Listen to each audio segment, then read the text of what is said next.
I am very excited to be here in front of you guys talking about LiDAR for the next 2 hours.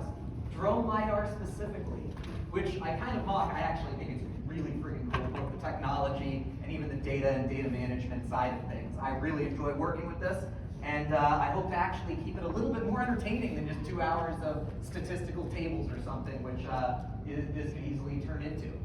That said, I am up here for 2 hours. I like to keep this as interactive as possible, so please, if you have any questions or anything about that, anything that I'm not being clear on, raise your hand, shout them, throw something up at me at the top, maybe to grab my attention. I would love to answer those, so please, I like keeping it interactive because ultimately that's what I'm here to do, is let you guys know a lot more about what we've learned about drone LiDAR and drone LiDAR technology, and if there are questions and things I'm not answering, I want to hear about it, so let me know. So to kick things off, as was mentioned in the intro, I am the founder of Aerotas. We do drone data processing for land surveyors exclusively. And that means the way we've learned what we have is that we've processed tens of thousands of projects all over the United States. And so we actually get to see all different sensors and softwares and things like that, which gives us the wonderful benefit of being very hardware agnostic. We've seen all the different hardwares out there. We've worked with a lot of different softwares. We're not trying to push one specific solution or the other. We actually have been able to work at all of it from the data processing angle. That is what we do. As was mentioned, I actually come from a background in statistics. That's how I got into the world of photogrammetry and surveying and that sort of thing. I am an ASPRS certified mapping scientist, so those are my credentials and whatever. Now, what we're going to go over today, like I said, broadly speaking, drone LiDAR. That's what we're talking about. But to actually understand what drone LiDAR is, we're going to go through a couple of things. First of all, we're going to go over what the workflows are. The actual data processing workflows of how to go from pushing go on a drone's autopilot to actually getting a topo survey, because there are quite a few steps in between. We're going to go over the LiDAR technology itself, too. There are lots of different laser scanners out there. There are lots of different drones out there. They all have their pros and cons. They're different in different ways. So going over that and how that has implications on the data processing side as well, we're going to go over all of that. We're going to talk about the field workflows as well, because there is a little bit more than just, push and go. Some of it's about planning your mission. What can the LiDAR data get? What do you still have to get on the ground? What are your accuracies, your tolerances? And then photogrammetry integration as well. While this is a LiDAR course overall, you can't go through it without at least mentioning and talking a little bit about drone photogrammetry, because those often go hand in hand. In fact, what you will hear from me repeatedly is that the best workflow when using aerial LiDAR is to actually blend photogrammetry and LiDAR data together into a final product. And I will be talking about in great detail exactly how to do that, how to blend and bring photogrammetry and LiDAR data together. Because there are certain trade-offs. Photogrammetry is generally going to be better on hardscape, a little bit more accurate. LiDAR is going to be much, much better in vegetated areas, and we will talk about that too. And then we'll get into the actual nitty-gritty of the LiDAR workflow itself. Once you fly the drone and get your laser scanner, how do you create a point cloud, georeference it, align all of the different swaths to actually get a useful file? And then how do you classify that? How do you take a point cloud and turn it into your ground, your buildings, your vegetation, your power lines, all of that sort of stuff?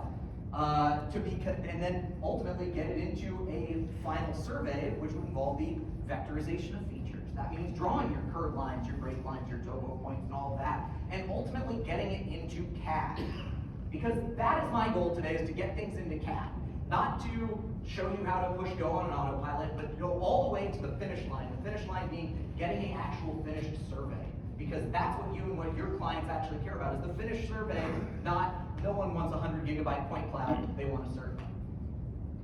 And the other thing that I'm going to talk about a lot, it's going to be a big theme of what I'm discussing here, is if your drone program isn't saving time and money, then it's not working.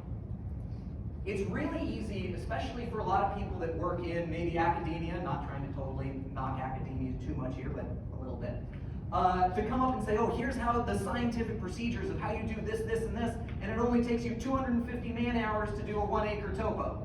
Well, that's ridiculous to me. The goal is to turn this not just into a science project, but actually as part of a business. That's what we do. We do this for business, and that means we can't spend 250 man-hours on a single project. It's got to be efficient. It's got to be good enough. We don't have unlimited budgets, and neither do you. You don't have $100 million to spend on some sort of really awesome drone laser scanner. You've got to work all of that stuff into your budget. So I'm not talking about the absolute bleeding edge technology that you could never make, or that isn't going to be practical for 5 years. The reason I was invited here to talk is because drone LiDAR technology is finally practical today. 2 years ago, that was not the case. It was still $250,000 to get a decent drone surveying LiDAR system. But now, it's practical today.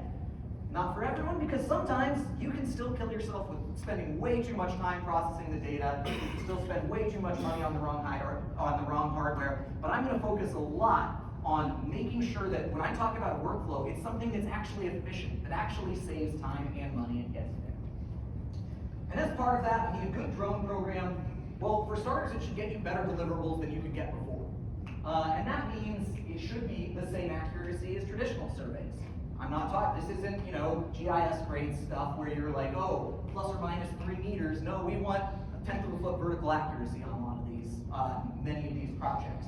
Definitely 1 foot, if not half foot contours. You want up-to-date high quality imagery and a perfect record of site conditions. You also want this to increase your flexibility.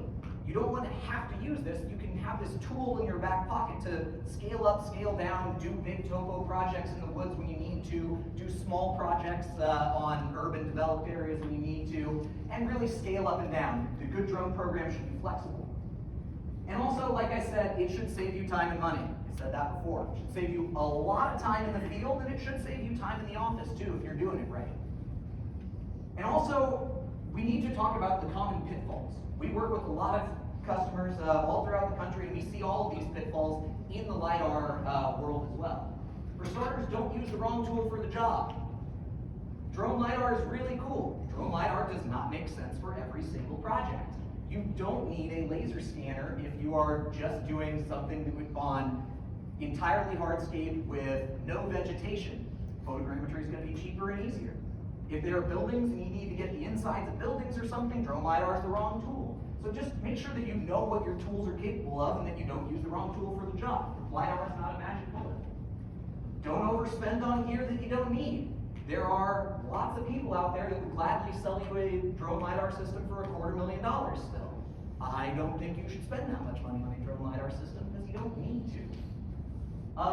Don't spend too much time in the office. That kind of goes back to the unlimited time, unlimited budget thing. A lot of people treat drones as a science fair experiment, and they're way past that in this industry now. Drones are not a science fair experiment where you buy a drone and be like, oh, all right, let's spend a couple months and see what we can do with it. We know pretty darn well what we can do with it. It's about getting it efficient and actually getting the data you need. Whoa, that was a lot. Yeah, like I said, don't treat it like a research project. Because at the end of the day, what you want is a survey. I said that before. You want a survey, you don't want a drone survey. You definitely don't want a drone LiDAR survey specifically.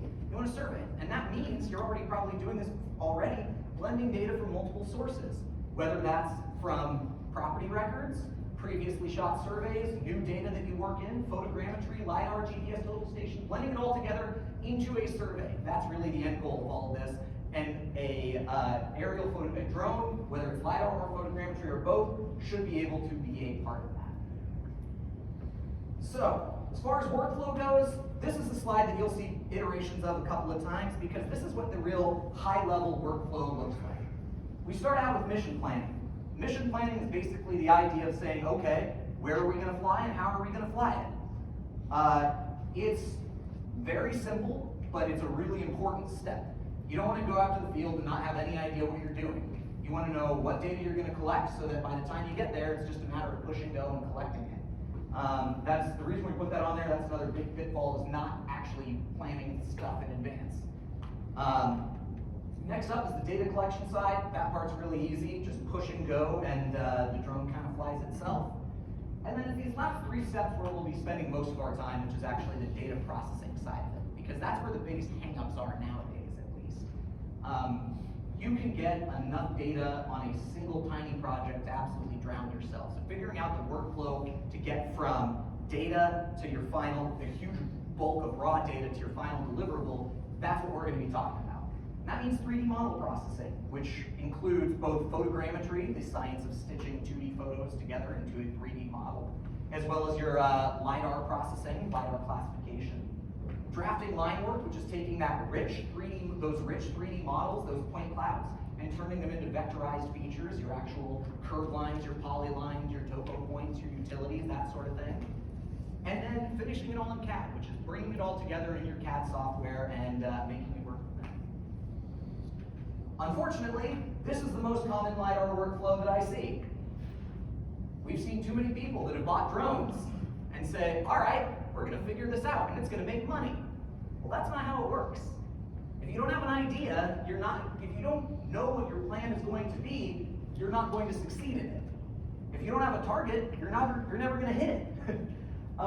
So this is the most common workflow, and this obviously doesn't work. You wind up just running in circles and burning out, and you don't get to that last profit bubble that you really want to.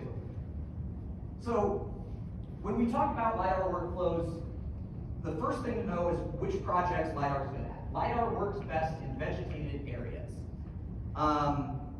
LiDAR generally, like I said, it's not a magic bullet that can do anything. It works best in vegetated areas because it has the ability to provide penetration through most vegetation and see the ground. In high vegetation areas, LiDAR typically gets about 2 to 3/10 of a foot accuracy in heavy vegetation. Sometimes better than that. This is very real world scenarios in heavy veg. On hardscape, it's a little bit better, but generally speaking, photogrammetry remains better on hardscape. And really, you ought to combine that data in CAD. So if you're drafting curve lines, use the photogrammetry data. If you're doing topo in the woods, use the LiDAR data. And as part of that, good workflows make all the difference. Using and processing LiDAR is much more time-consuming than photogrammetry. So we actually, as much as I'm talking about LiDAR, we really want to limit the amount of LiDAR data processing that we do because it's a very, very time-consuming process. So if we can limit that as much as possible, that's a good thing. And making sure that we avoid these bad workflows that take a lot of time. So this is what our kind of parallel workflow typically looks like.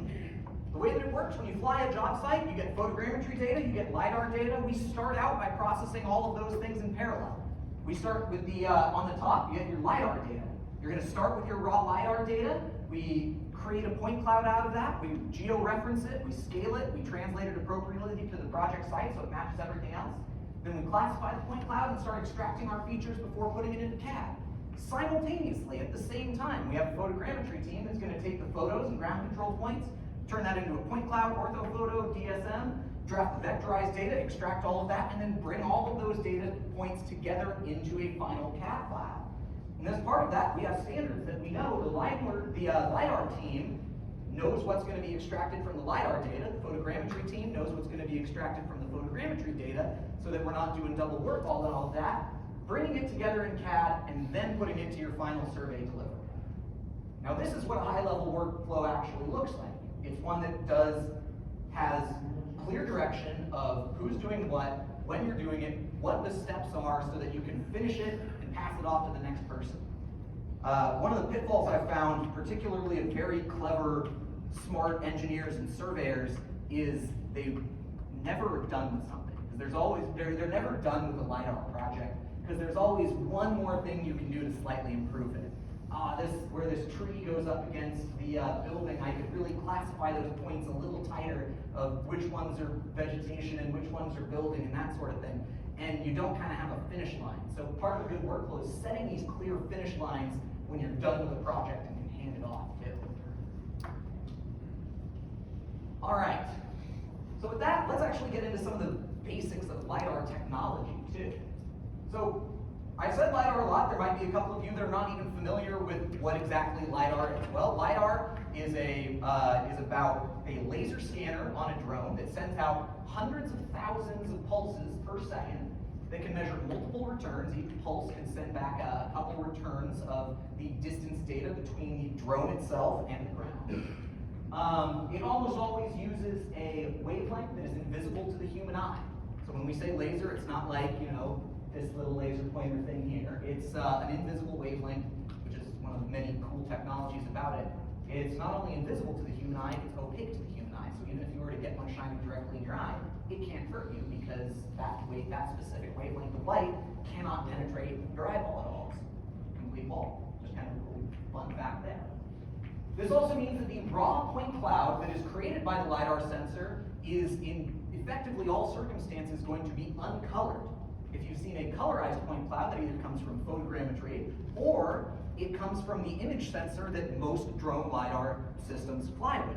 Most systems will fly with a LiDAR sensor and some form of a camera at the same time, and it actually extracts the color data from the camera and then applies that to the LiDAR sensor. So that's how it works with a lot of these things. No, the laser itself cannot see color because it uses a wavelength that is invisible to the human eye.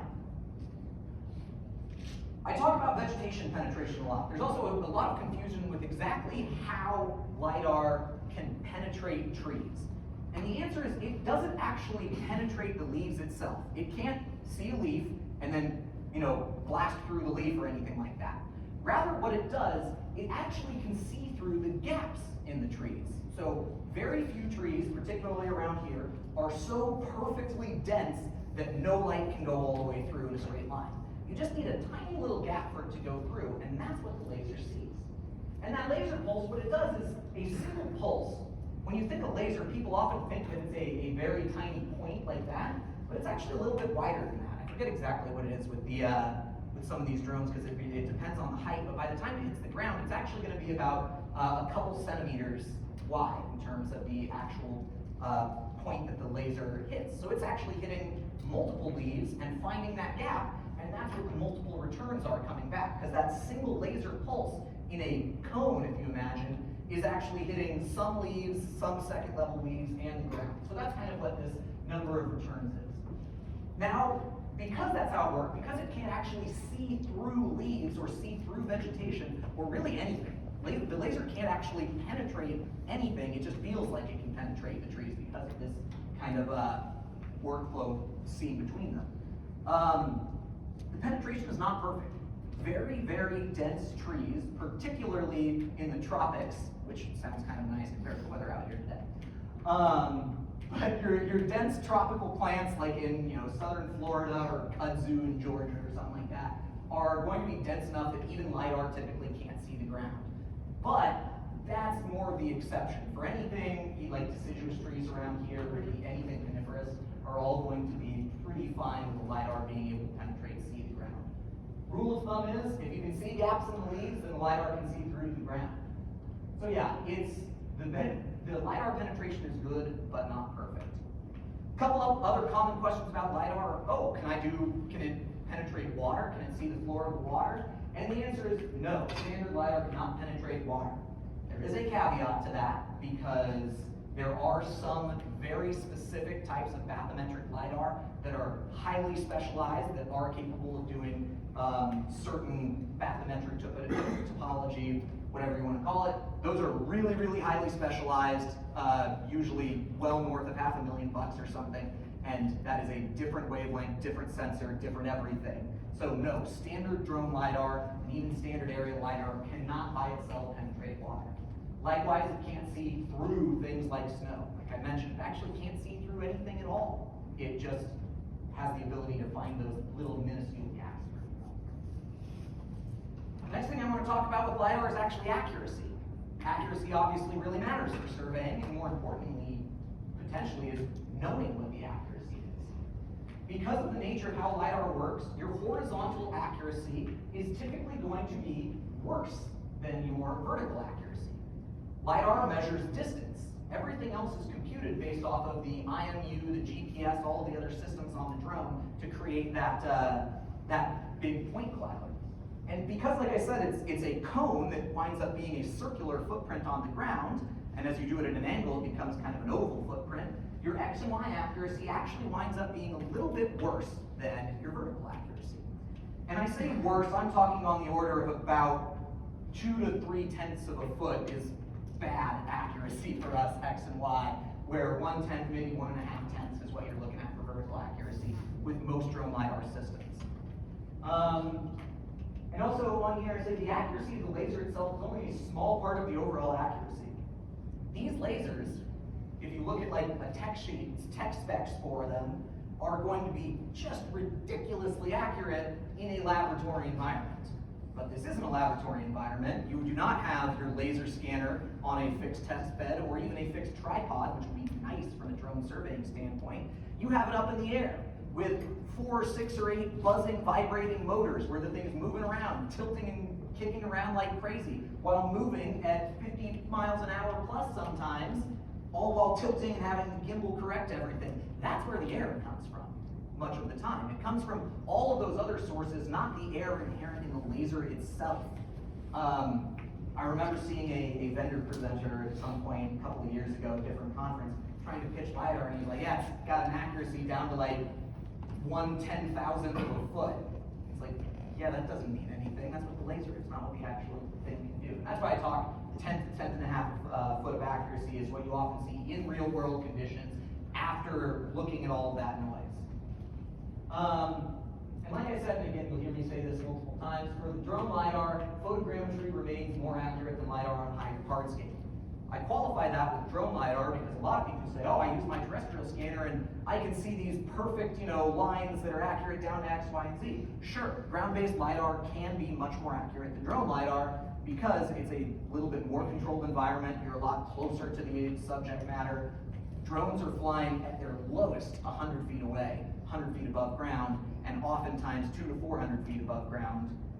Whereas when you're driving a corridor with a car or you're using a fixed laser scanner, you're maybe 10, 20, 50 feet, sometimes 100 feet away. It's a very different ballgame. But with drones, at least, when working with aerial LiDAR, in pretty much all circumstances, photogrammetry remains more accurate than LiDAR on hardscape.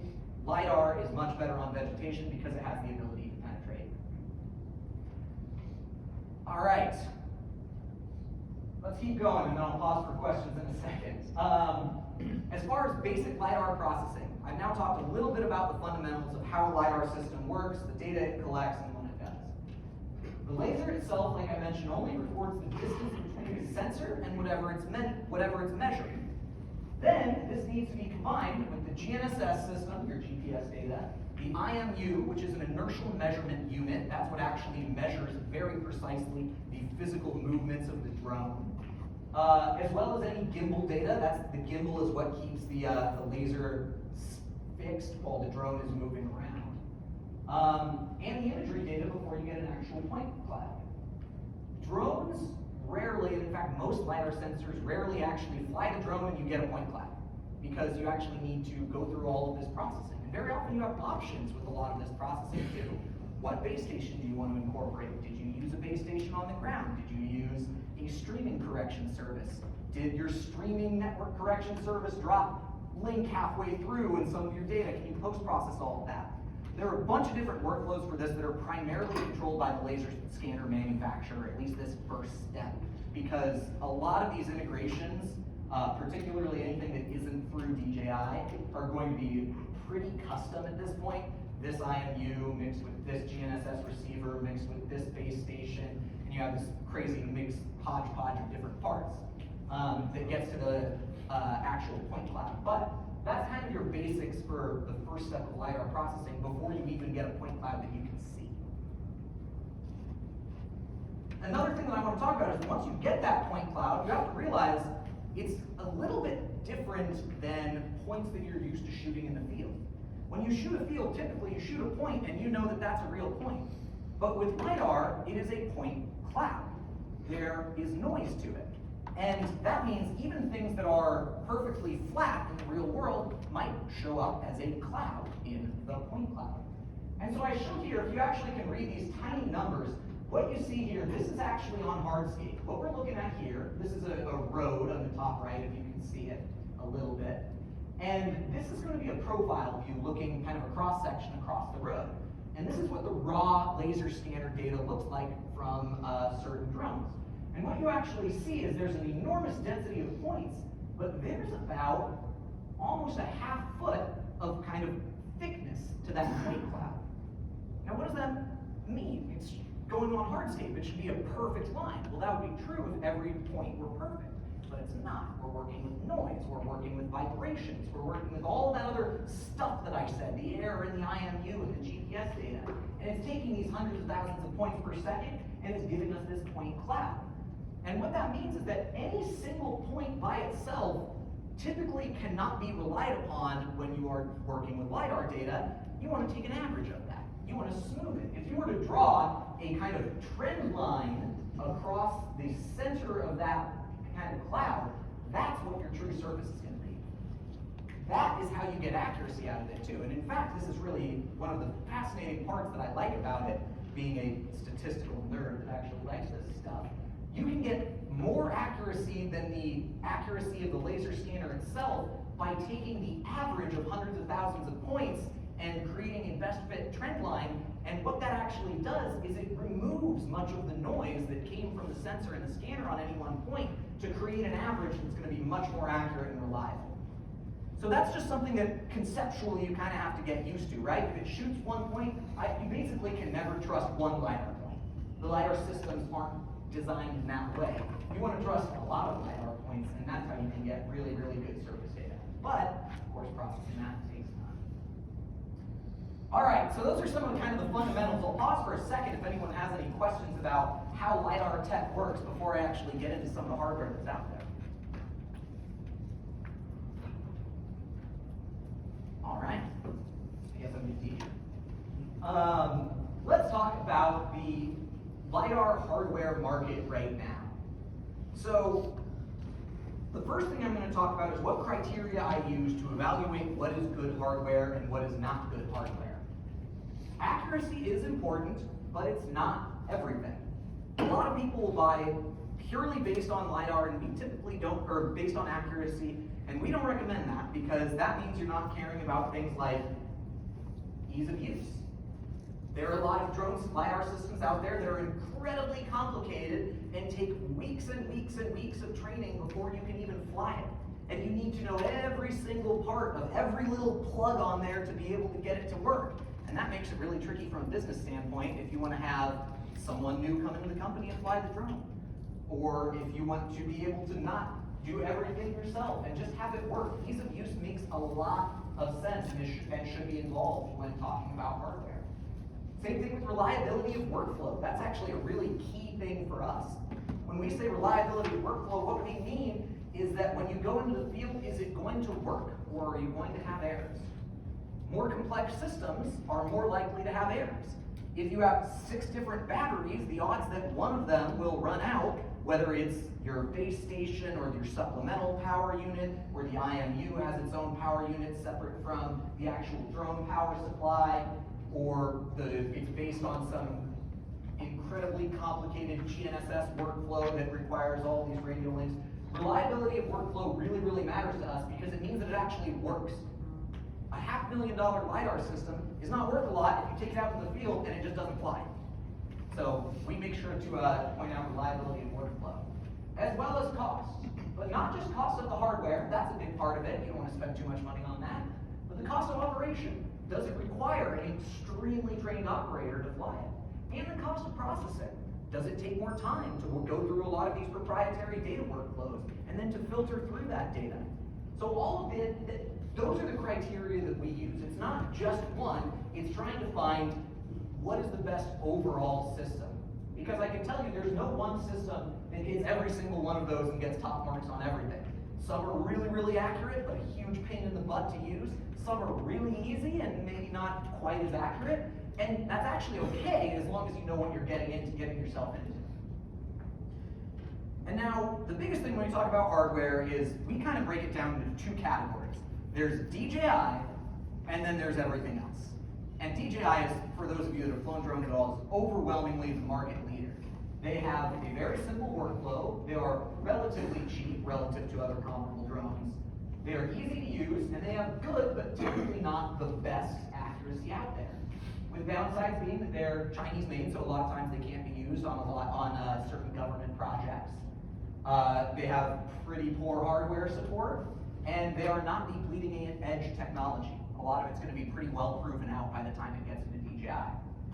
For everyone else, a lot of the other drone hardware manufacturers, of which there are dozens, I'm not going to go over every single one of them today, certainly, they're often much more specialized. For surveyors, a lot more specialized specifically towards surveyors. They're made in the USA, they have better hardware support, sometimes, definitely not everyone, depends on the manufacturer, and often have very cutting-edge technology. With the downsides are almost always going to be a complex field workflow, more expensive, and requires a lot of specialized training. Which one do you want? That's ultimately your decision. Being in the data processing side, we're hardware agnostic. I can tell you from our perspective, we see more successful surveyors in DJI camp than the others because of that reliability of workflow. When we get data from a lot of these other systems out there, a lot of your GeoQ group LiDAR systems or your yellow scans or your micro drones or things like that, when we do get the data from them, it's very, very high quality data. But quite often we get data from them and it doesn't work for some reason, because the GPS has fallen out, because the base station ran out of batteries while it was processing, because of all of these other unusual things that happen. So when we get the data, it is typically very, very, very good quality data, but we see the DJI workflow kind of makes it win out with the M300 and L1 system, which is what I'm going to go into detail a little bit in just a second. Because ultimately, like these drone LiDAR systems, particularly in the everyone else category, they're very complicated. You have to combine the sensor with the flight hardware, an integrator that puts it all together, an operator to fly it, someone to process the data, and typically some custom software to run it. And that just makes it really, really, really complicated to do. All right, this is a fun slide. Why is LiDAR so popular right now, too? Because you guys are probably not the only ones that are talking about LiDAR. In fact, a lot of your clients are probably talking about LiDAR and laser scanner this all over the place. There are a handful of high-profile technologies that has made the general public aware of LiDAR out there, that it's not just some, technology that's hidden in survey conferences. One of them is automotive LiDAR, the use of self-driving cars, mainly Google, and when Uber used to do it, theirs was all LiDAR-based as well, has made people aware of it. There were some Mayan ruins discovered using LiDAR in South America that have gotten people really excited to be treasure hunters and say, hey, maybe I can go out and find a new piece of treasure somewhere. The latest iPhones actually have a laser scanner on the back too. I should point out, no, it is not powerful enough to actually do any sort of surveying. It has a range of about 10 to 15 feet, not the 400 feet that you would need for actual surveying. And ultimately, people just like working with the most cutting-edge technology, and oftentimes people are willing to pay for it too. Some customers just want LiDAR on everything. Even if you as a surveyor say, hey, but don't you want this? It's cheaper and more accurate. They're like, no, LiDAR scanner. Give me the lasers. I think they're cool. But it does have unique advantages. Like I said, notably among the advantages is that it can penetrate vegetation. That really is the big one. The big reason why you want to use drone LiDAR is because it can penetrate vegetation. If there's no veg, odds are it doesn't make sense. All right. Now let's talk about the DJI L1 specifically. This has become very quickly the #1 laser scanner out there. It has not been out even a year so far, but it has really changed the game because of its ease of use. And as I mentioned before though, it's not the most accurate or most powerful LiDAR system out there. So let's talk about it. Well, it's a combined LiDAR photogrammetry workflow, which I really, really like doing both of those simultaneously. It has a LiDAR scanner up here and a 20 megapixel Logan Campbell shutter camera below. It can get about 0.2 foot vertical accuracy with the LiDAR. Realistically, real world, we've actually seen a little bit better, about 0.15 foot in terms of your RMSE accuracy. And 1/10 foot using photogrammetry. That's on the same flight altitude by using your photogrammetry data with the LiDAR data. It does have fully integrated RTK and PVK capabilities, so it is all going to be corrected. Pretty easy, simple workflow. And by LiDAR standards, it's very affordable. You're looking at around 40 grand. You can get away with a little bit less than that if you cut out certain options and whatnot. And the biggest two things, like I said, are it's easy to use and with a reliable workflow. Well, that was supposed to happen.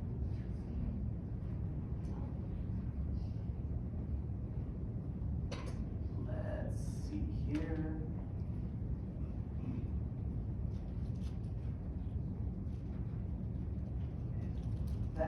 There we go. And if you want to look into the tech specs more about the LiDAR sensor itself, DJI doesn't really like to advertise it, but if you dig into it, what it actually uses is a publicly available iBox laser scanner.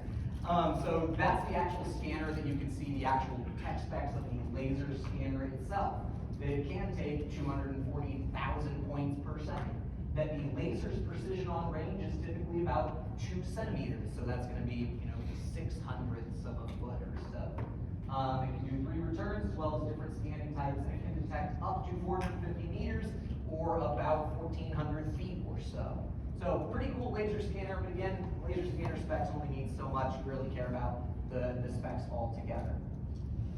So that is my kind of summary of the hardware market. Any questions about laser scanner hardware or any other LiDAR systems or questions? Yeah. Does Unique provide a LiDAR case or a camera to go on their system? None that I'm familiar with, at least. What percentage of the data that you process would you say comes from the DJI world? Of the LiDAR data? Ooh, that's a good question.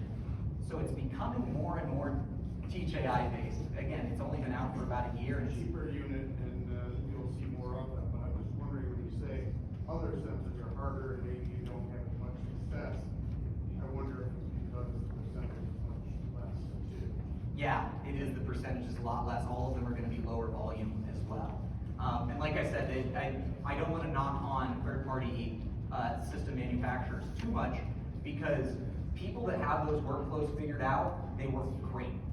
They work great, but you have to have the workflow figured out, which not everyone does. I'd say we're reaching the tipping point. About half the LiDAR data we see is going to be DJI hardware right now. If you wanted to avoid the Chinese thing, that's part of the sensor too, right? It's not just Oh yeah. like even if you mounted on something else, it's very nice. You can't. The L1 sensor can only go on the M300 drone, which is also DJI. That is one whole integrated system. You can't split out different parts of it.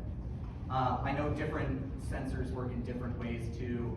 GeoQ has some really good sensors that are going to be a lot of American-made stuff. They still actually fly on the DJI platform, the drone itself. I believe you have to go to micro drones if you want to buy something that is going to be like DoD certified or something like that. There are a lot of other, like when you go down that rabbit hole, there are a lot of more bespoke ones that specifically aim to do that sort of stuff. I think YellowScan mostly flies on DJI airframes as well. So if you really want to go fully, US certified, it winds up being pretty expensive still. Thank you. Yeah. Any other hardware questions? Yeah. Are there any battery capable sensors on the market right now for drones? Bathymetric, you're saying? Yeah, Yes. Regal makes one. I'm not super familiar with it because I want to say it's like a $750,000 drone. So suffice to say, there aren't a lot of them in the wild. So it exists. I've seen one at like a drone conference before, but I've never actually seen one in action or anything. All right. So let's move on and start getting into now that we've covered kind of the drone LiDAR landscape, let's get into the actual, field workflows, operation of all of this stuff. And I'm going to start with mission planning. So what is mission planning, first of all? I've talked about that a little bit already, but what do I mean when I say mission planning? Well, that means starting by asking questions, is this even a good site for drone photogrammetry or LiDAR? Or is it something that you need to use different tools on? Like I said, picking photogrammetry or LiDAR matters too. You don't want to really use LiDAR if you don't have to, because it's a big, heavy, complicated system that takes a lot of time to process. So if you can get away with using a Phantom 4 RTK on it, probably a good idea. But also, what altitude should I fly? Well, that kind of depends on what accuracy you need. Do you need basic topo, 1 foot contours? Sweet, put it at 400 feet and you're good to go. Do you really need to get those curve lines as precise as possible, and you're looking at, you need everything to be better than a 1/10 of a foot? Okay, maybe 100, 150 feet, something like that. What is the appropriate overlap? This is an interesting question for anyone that works with a lot of LiDAR data, because there are a couple of different schools of thought. A lot of people like to go as low as you can possibly get away with the overlap because it saves a lot of time in the field. That's a great thing. I have no problem saving time in the field. I like it. But it also really runs the risk of, okay, well, what if the data isn't absolutely perfect? What if you have a little bit of error in one sense or another? That makes photogrammetric processing a little bit harder. We have found out that, or in our experience at least, we found out that a little bit higher overlap than is minimally necessary is very much a good thing as far as data reliability. It also does help with vegetation penetration in your more challenging environments because it gives the drone a couple different angles that it can then use to try and find those gaps in the trees. So a little bit of overlap, typically around 60% is what we like to say, which if you're used to drone photogrammetry, 60% would be actually pretty low overlap. But 60% overlap in terms of the swath-to-swath overlap for LiDAR scanners, typically what we like to see as far as overlap goes. How many ground control points should I set? That's another question that is pretty much dependent on the full system that you're using, what sort of GPS base station, what sort of corrections you're using. Our rule of thumb is anytime you change flight batteries, add another control point. So if you're using, 3 flight batteries, well, we would always recommend having at least 3 control points, and if you add another flight battery, add another control point to that. That's just kind of a good rule of thumb, but the answer is even on your large sites, you're looking at 5 or 10 control points, not dozens, hundreds, or thousands, or anything like that. So that's just kind of your control points. Where should you set the GCPs?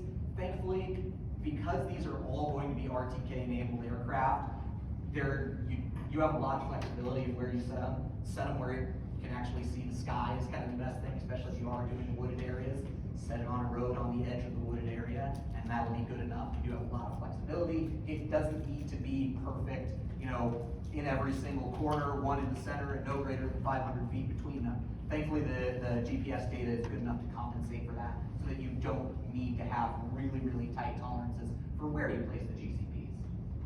Then how should I arrange the flight pattern? This is another one that there's a huge amount of debate, and in our experience, it doesn't make that much of a difference at all. Do I fly single flight lines? Do I fly flight lines and then crosshatch and overlap them and have anything that's flying across different ways?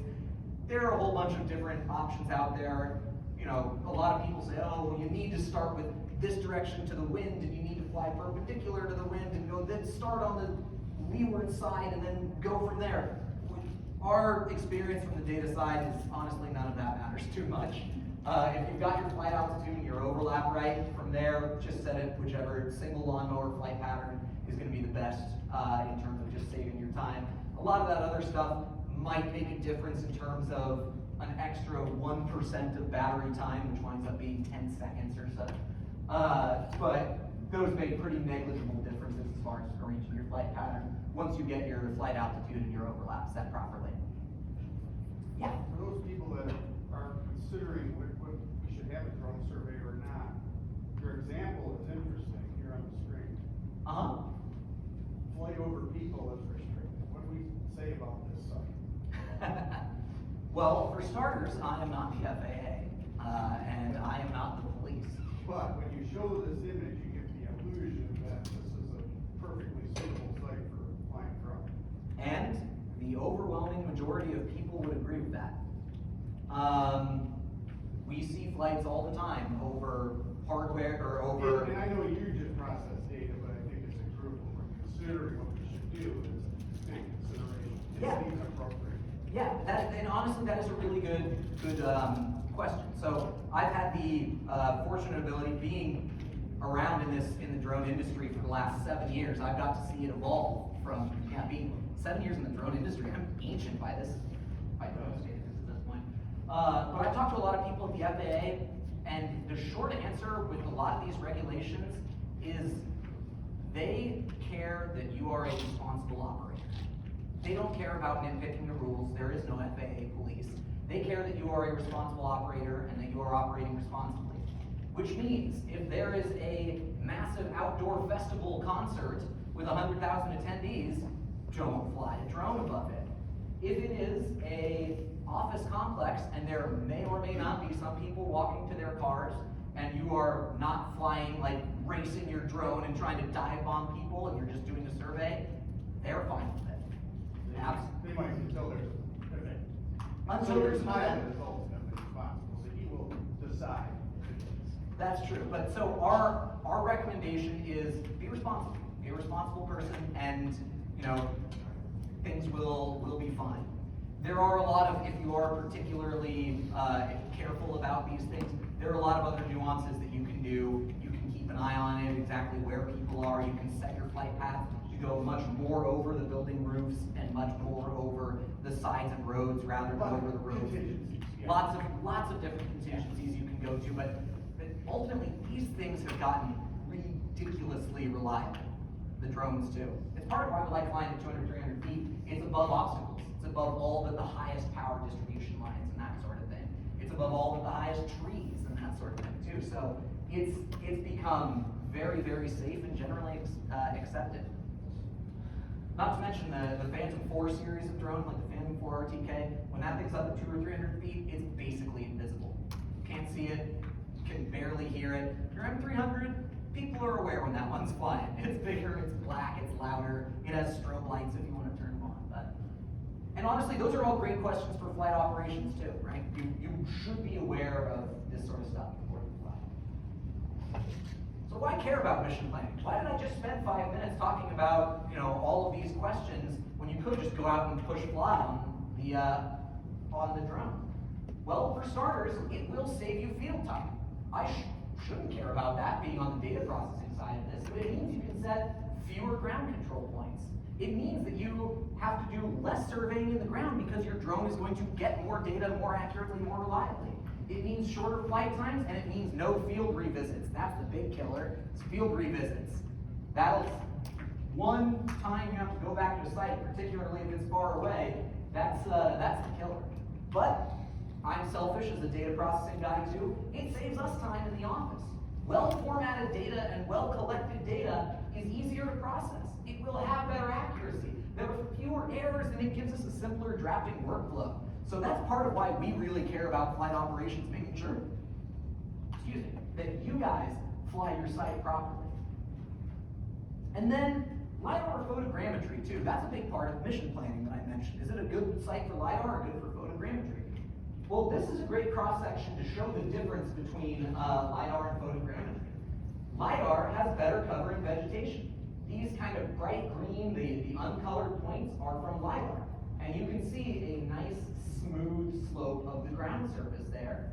Whereas photogrammetry, the darker colored points up there, has a couple of spots where it can see the ground, but not nearly as much, particularly there's some gaps towards the lower end of things. So that's why LiDAR is great. LiDAR really truly does get really good penetration in vegetation. But photogrammetry is faster, it's easier, it's more accurate on hardscape, and it is cheaper. So if you don't have vegetation, then photogrammetry is typically going to be better. I have a couple slides later on showing more about that accuracy difference on hard surfaces. All right, so that's kind of what I was talking about, at least for mission planning. So for now, let's start getting into the office workflow. Like I said, the office processing workflow is these last steps of our workflow. Once you fly the data, it goes in 3D model processing, drafting your line work, and getting it all into CAD. So for starters, there's photogrammetry, which is stitching those photos into interim files, typically your point cloud, your photogrammetry point cloud, your orthophoto, and a digital surface model. Those are all what we consider to be intermediate outputs of a drone processing workflow. You also need to align and georeference your LiDAR point clouds. When you process and bring all of your IMU and GPS data together, it doesn't always line up perfectly. It won't line up with your control points. It won't line up with itself. You get something like this from 3 different LiDAR flights because the base station may have initialized over a slightly inconsistent set of coordinates, or something like that. You need to rotate, scale, translate it, and georeference it to your project. One of the things that I personally really hate about a lot of drone hardware out there is that it says, hey, process everything in these incredibly complicated PBK GNSS processing workflows, and then just make sure that all your ground data lines up with that. It's like, wait a second, but we localized over a point. I mean, how many projects do you guys do that aren't in absolute perfect NAT83, they're localized over a point. That happens all the time. So you should make sure your workflow adjusts to that, not that your hardware has to adjust to you, or that you have to adjust your entire project to make use of the hardware. No, you should have a workflow that allows you to geo-reference your project so that it lines up with all of your existing data and whatever you've localized without needing to do super duper complex coordinate system transformations. And then classifying your point cloud as well is a big part of that LiDAR step. Classifying and extracting data means classifying it into things like ground, vegetation, buildings, creating a digital elevation model, which is what you're kind of seeing up there. It's going to be a LiDAR-derived, rasterized digital elevation model, and converting it into useful formats. Because even that kind of awesome rainbow barf-colored digital elevation model is very, very visually impressive, but that's not a final deliverable either. You give that to an engineer and they'll, kick at you and they'll be very upset. But you need to convert that into useful formats. This is a great example, by the way, of what LiDAR data looks like underneath trees. If you see here, these are all going to be vegetation points on that bottom panel, and it has that ground surface that is created from only the classified ground points. And then you need to extract your vectorized features. Point clouds just have too much data, even though the rasterized elevation models are too much data to put into CAD. CAD does not like rasterized digital elevation map models. Civil 3D does not like point clouds or anything like that. So that means you need to actually take this and vectorize it into something more lightweight, something more useful. For any of you that have used drone photogrammetry, you're probably doing something like this already. And then finishing it in CAD is where you merge everything together. Your LiDAR, photogrammetry, and your field data, as well as any other records that you might have pulled, whether that's boundaries, easements, and, or older survey data. Creating a surface, adding your culture, your site culture annotations, sealing it, so that your finished survey is indistinguishable from your conventional survey. So let's kind of go over this a little bit more in summary of what the workflow looks like before the high-level workflow, before we then go into the details, the technical details of these individual steps, which if you're a technological masochist like myself, you can look forward to, because I enjoy it. So, the photogrammetry workflow. You start with your photos, your ground control, and your RTK and PPK data.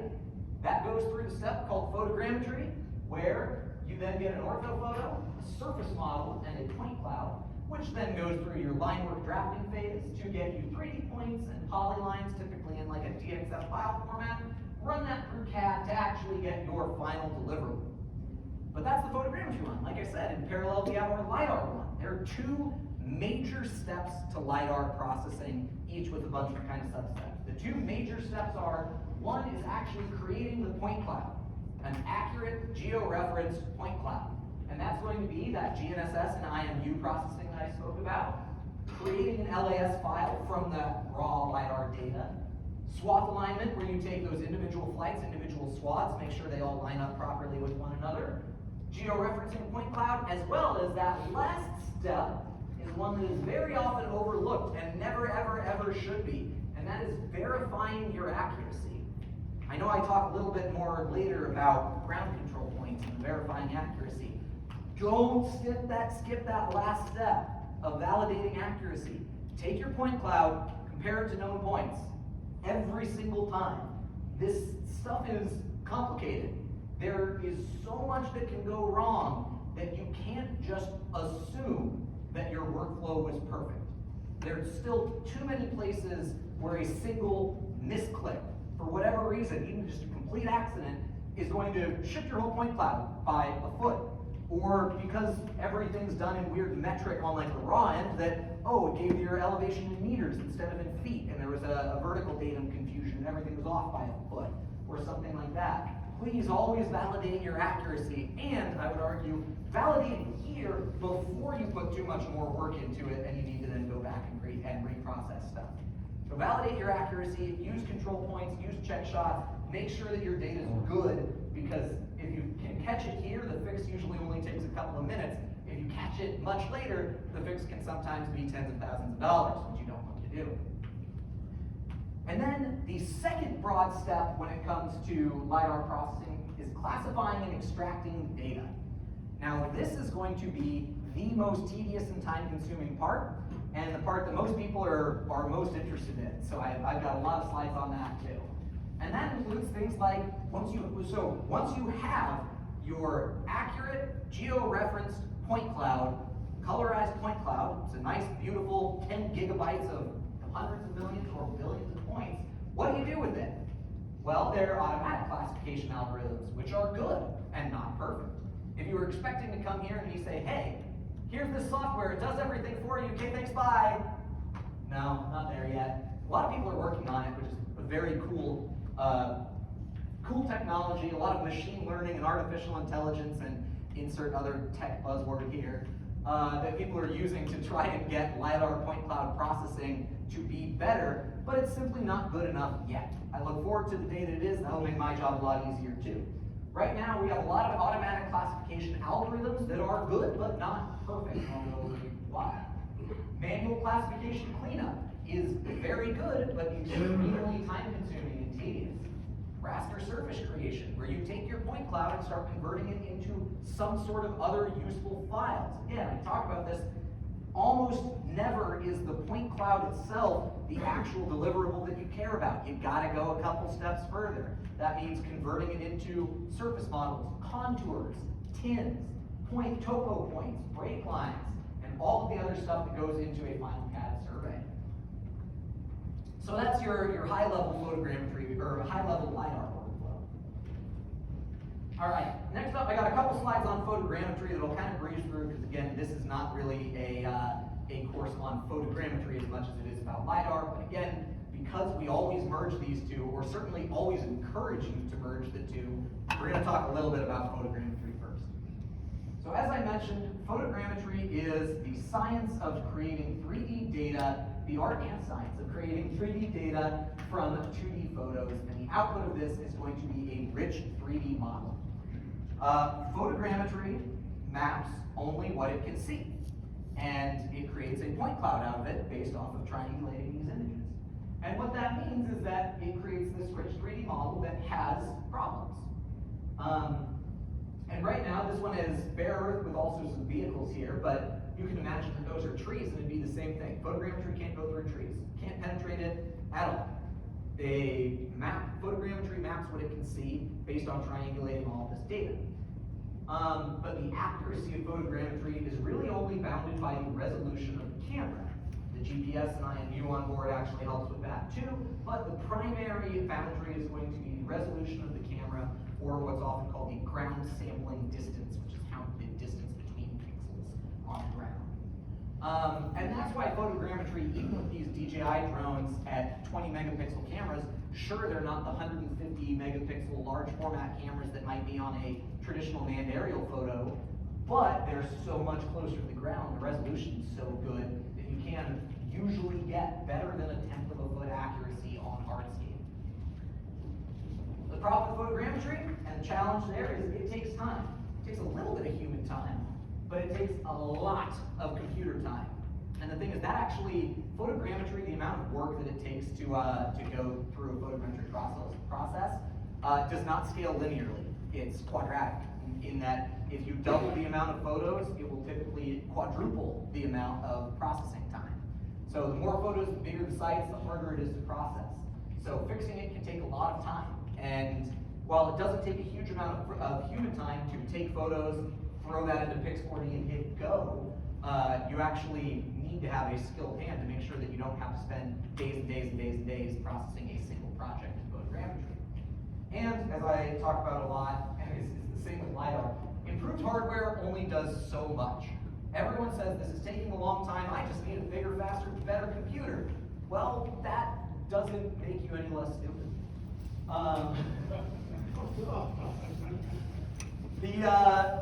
A bigger, faster computer might speed things up by 10 or 20%, but if it's already taking overnight to process, it doesn't buy you a day back. Whereas a good workflow and actually getting things done right the first time will save you a couple of days in a row, whereas your $10,000 computer will not. Good computers matter, but they are not the solution. That's another thing I say, that when I talk about saving time and money, people love thinking, oh, just spend this 10 grand on this new awesome bitch computer, and then it's gonna make my life easy. It doesn't make your life easy. It makes it a little bit easier, but more than anything, it just makes you think, hey, cool, look at this shiny thing. It's got LEDs on it. I can't knock that too much. We specifically order all of our processing servers at the office. They have LEDs too. So our like data closet and warehouse is just all bedazzled with gamer stuff. It's kind of awesome. There are a couple of different ways that you can process photogrammetry too. There's automated point cloud, or automated cloud-based processing. These are things like your drone deploys out there, which is, I actually really like Drone Deploy. I think they're a cool company. They are just not particularly useful for surveyors. Drone Deploy and other automated point cloud, or automated cloud-based processing systems. You upload your photos, it's fully automated, it creates an ortho photo and a surface model that look very, very visually impressive, and it does it quickly and cheaply. Problem is, it is not very great on the high accuracy and high reliability standpoint. So usually, if all you need is a good looking photo that you can then kind of shift, but it's okay if it's off by half a foot or a foot or more, then those sorts of things are really, really good. Also, there's local software processing. That's where you buy your own copy of Pix4D or Agisoft Metashape or something like that. Highly customizable, gives you a lot of control over the process, but it's expensive because you do need those awesome LED covered computers, and it's a very long learning curve. Photogrammetry is a science, and I've given many classes specifically on photogrammetry troubleshooting as well. It's a really long learning curve of, hey, I tried processing this and I'm getting an error. What's going on? There are thousands of things that could be happening, from camera calibration issues to GPS issues to moved base stations, IMU issues, to field errors happen too. Two different survey crews shot it on different days, localized over a different point, and they're inconsistent with one another by about half a foot. That's going to make your photogrammetry model explode, and you can spend hours and hours and hours, but if you don't know what to look for and how to identify all of the signs of what makes it a camera calibration issue, what makes it a camera setting issue. For those of you that are familiar with the difference between linear rolling shutter and global mechanical shutter, a lot of these cameras are actually capable of doing both, and with certain underlying settings, you can take a global shutter camera and have it run on linear rolling shutter camera capture. And that will just give you 0.3 of a foot error out of nowhere, and you're not sure why. So it's a very long learning curve on photogrammetry. Or you can go to outsource photogrammetrists. Kind of shameless plug for myself and companies like us, which is very flexible, that you just send us your data and we have people to process it for you. It does take a little bit more time than things like the automated cloud-based processing, and it is more expensive, but it brings the expertise along with it. So that's kind of where your photogrammetry options are. When we process it, some of the principles that we use in photogrammetry that we actually use for LiDAR data processing as well is work smarter, not harder. Don't just try and throw resources at the problem and hope it works. And use an iterative process as well. Very, very, very rarely do we get a photogrammetry project that only gets processed once. We run it multiple times in process to see if we can improve the model with different parameters that we put in, based on different settings, different camera calibration assumptions, different GPS assumptions. You have an error budget, error that's going to be assigned to error inherent in the control, error inherent in the camera's calibration, error inherent in the GPS that was on board the system, or the altimeter that it was using, based on whether it was using RTK, what were your baseline distances. We fiddle with all these numbers and run multiple iterations of it to try and get it as tight as we can. And as part of that, we have a human in the loop too, because our people see these sites and we start to learn a lot of the patterns. The different drones that we have. We have a massive database now of all of these different drones to know the breadth of parameters that, okay, the camera system that's on a DJI L1 system usually has this, but here's the range of the camera calibration and focal lengths that are common, and change across it, and our people can pick up on that and make it a much more faster process. And also on here, and this is a real big one, is parallel processing. We love parallel processing. I've talked so much today about saving time, don't just buy a bigger computer. One of the things that you actually can do, it's trickier, but that you can do to save a huge amount of time is parallel processing. That means instead of buying a faster computer, buy more computers. And and run the same project multiple times. And that way, or take one big project and break it up and run it on 5, 10 computers at the same time. Split the computer workflow, because that saves a huge amount of time. And now we're talking real money. You can save a day or two on a turnaround time of a project, or on a big one. You can even save a week by splitting all this up instead of trying to put it in a single box. That's a good thing.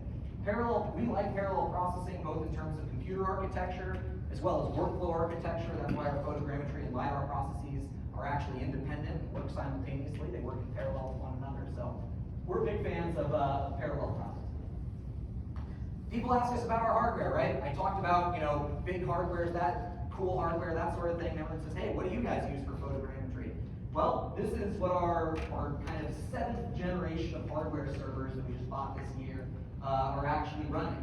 So for anyone that is a computer geek like myself, you look at this and say, wow, that's a really powerful gaming computer. But it's a gaming computer, it's not actually a enterprise-grade Xeon processor, or, dual NVIDIA Quadro graphics cards or anything like this. These computers run about $5,000 each. You don't need a $10,000, $20,000, $30,000 workstation. When you have that parallel processing set up, having multiple of these simultaneously is absolutely the best way to go. And these can run some pretty hefty things as well. So if you're curious what the actual hardware is that we run on our photogrammetry machines, this is typically our current generation, but it also doesn't need to be even this powerful. Our older generation stuff that's running is still operating, and it's 2 or 3 years old on 2 and 3-year-old graphics cards, and they still work for photogrammetry processing, because it is the workflow that matters, not the hardware. The hardware buys you incremental improvements, 5, 10, 15% faster. The workflow buys you enormous improvements, 2, 3, 4 times faster with a good workflow versus a few percent with better hardware. When using photogrammetry software, if I haven't said it enough, it's not about the settings, it's about the workflow. There's no magic bullet. There's no AI that has fixed all of this yet. It's about having your standardized workflow, using your check shots, constantly checking for errors, adjusting settings based on the site, and honestly just getting trained on photogrammetry. It was mentioned in my bio, I'm certified by the ASPRS, American Society for Photogrammetry and Remote Sensing. It's a mouthful. They do photogrammetry training certifications. They're a nonprofit organization. We're big supporters of them. We think they do a lot of good for the community overall. And then also managing processing time is important with photogrammetry. A lot of this is going to be decided in the field. I talked so much about mission planning. A lot of your time that you spend photogrammetry could be saved if you had good or better mission planning. I also should point out there is such a thing as too much data. Another common misnomer in the realm of photogrammetry is when people in the field are like, yeah, I want the best accuracy, so I'm just going to fly it lower. So I flew the site at 50 feet. And for anyone that's worked with this, if you've ever seen a site at 50 feet, it's thousands of photos to get like one gas station worth of survey coverage. The amount of data can absolutely bury you, so you want to do your best to limit the amount of data that you need.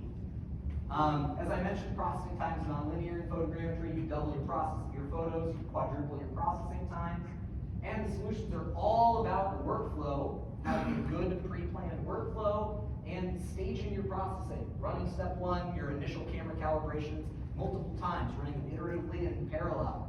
Running in rapid and low scale first to check for your larger blunders or anything like that before you can actually then scale up into your more advanced, high resolution, full resolution processing workflows. And here is once again my plug for the ASPRS, nonprofit organization that does training and certification. If you're actually interested in getting trained or certified in photogrammetry, these are the guys to talk to at asprs.org. We have no affiliation, no kickbacks or anything. We just think that they actually do a lot of good for the community. All right, that's my slides on photogrammetry. Questions? Anyone want to talk about photogrammetry a little bit? No? All right.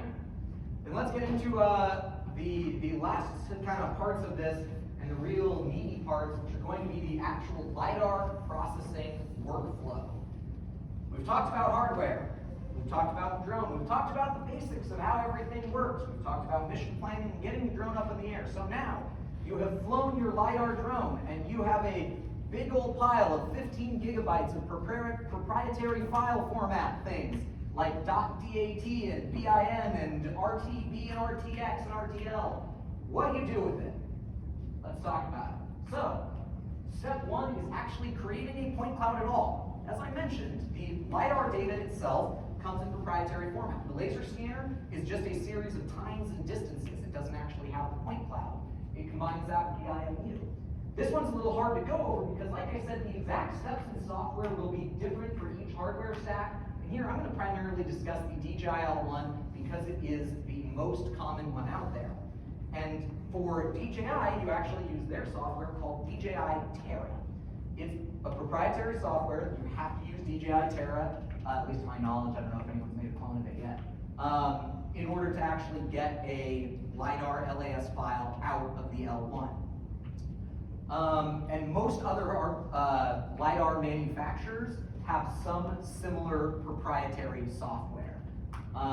So you have to use their software. It's annoying. I don't like any companies that really try and lock you into systems like that, but that's how it works.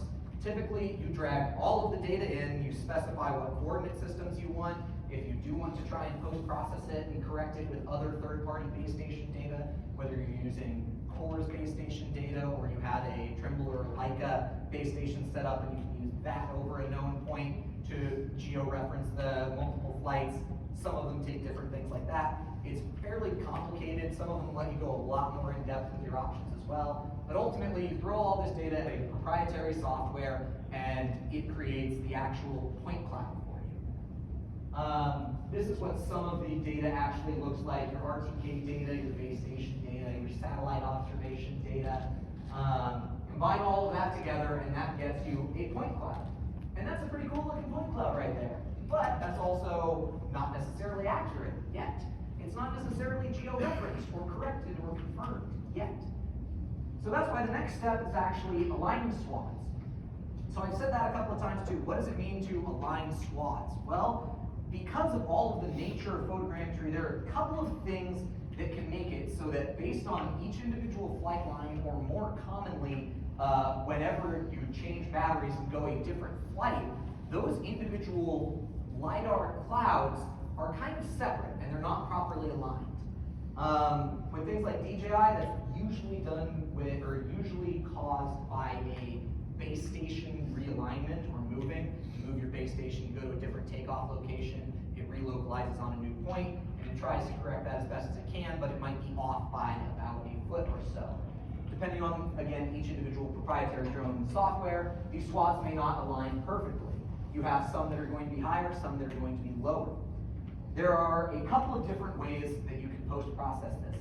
We personally, our favorite is actually using PPK solutions, where we take whatever the local base station was used for the drone flight, and we run what is effectively an Opus solution on all the base stations to get whatever translations that you need to shift each one of these point clouds so that they align with one another.